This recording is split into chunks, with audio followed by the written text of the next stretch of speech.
Aha! Back talking at the laptop. Uh, the 4th of June, Tuesday, 2024, Alabama. Yeah. And I'm just one ordinary native earthling like everybody else. Let me talk about being a native earthling. Um, this is going to get a little bit complicated, but hopefully I'll keep it under 10 minutes. You got these people that, there's a way that we call the races, all right? The ethnic groups, whatever. Um, African American, Latin American, Asian American, Native American, and white. Why not European American? Which is all a bunch of stupid stuff anyway, because you don't have to be white from Europe nor black from Africa. you know, I mean, it's kind of silly. And the other thing is we all fight for our ethnic groups, we all fight for our tribes, for our bands, for our nations, and everything.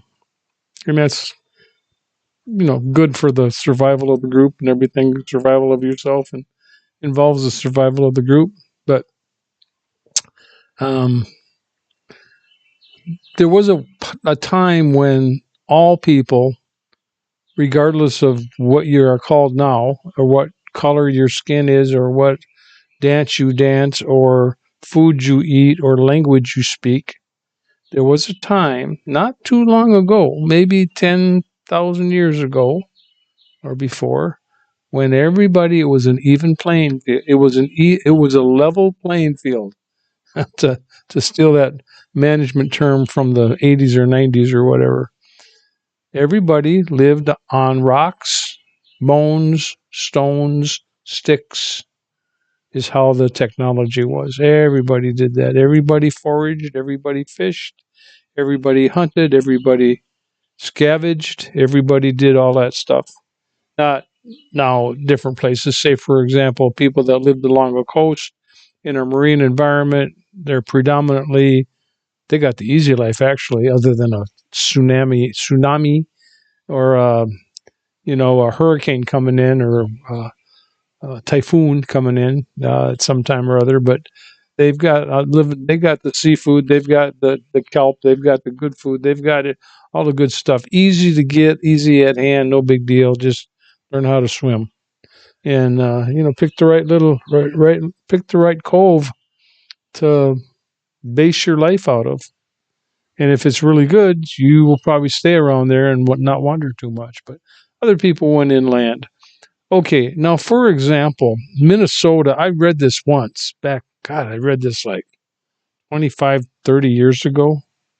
Um, Minnesota had like 14,000 archaeological sites, Minnesota alone. And all of them were found either where by water or by where water once was.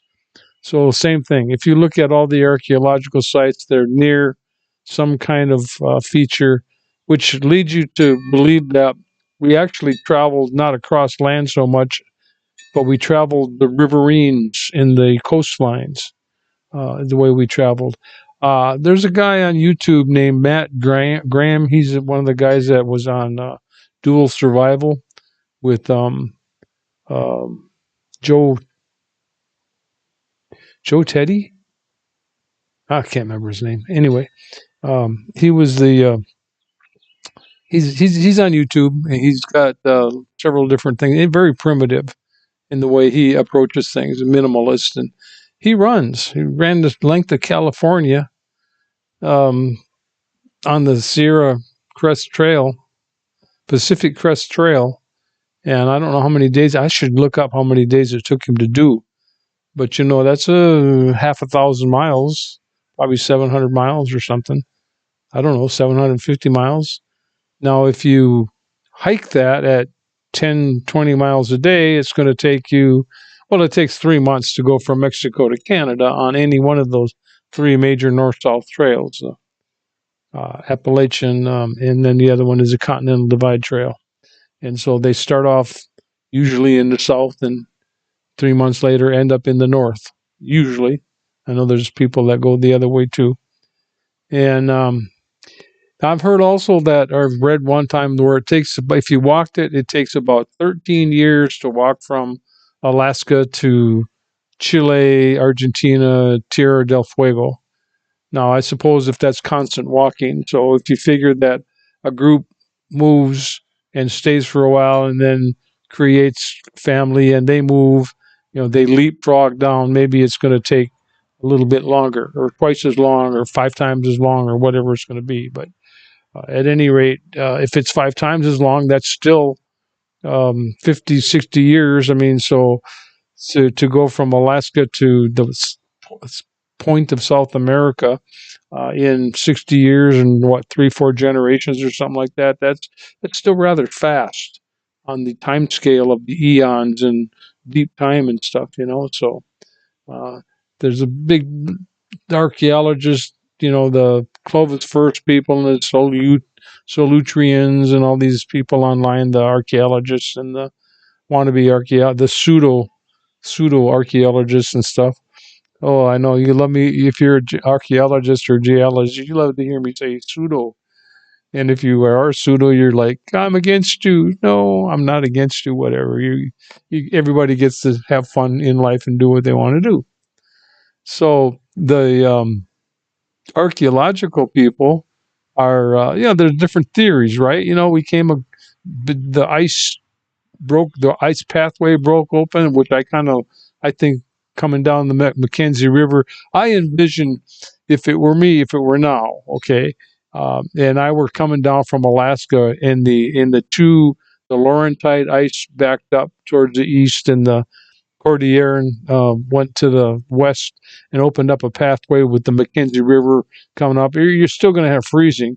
So I can see, like, I got a pair of skis and I got one of those parachutes that you pop out in front of you and pulls you along the up river, up the Mackenzie River, across the Great Slave Lake. And I mean, this is my visual future, my fantasy. So yeah, we boated down the coast. We walked along the coast. We walked down the corridor.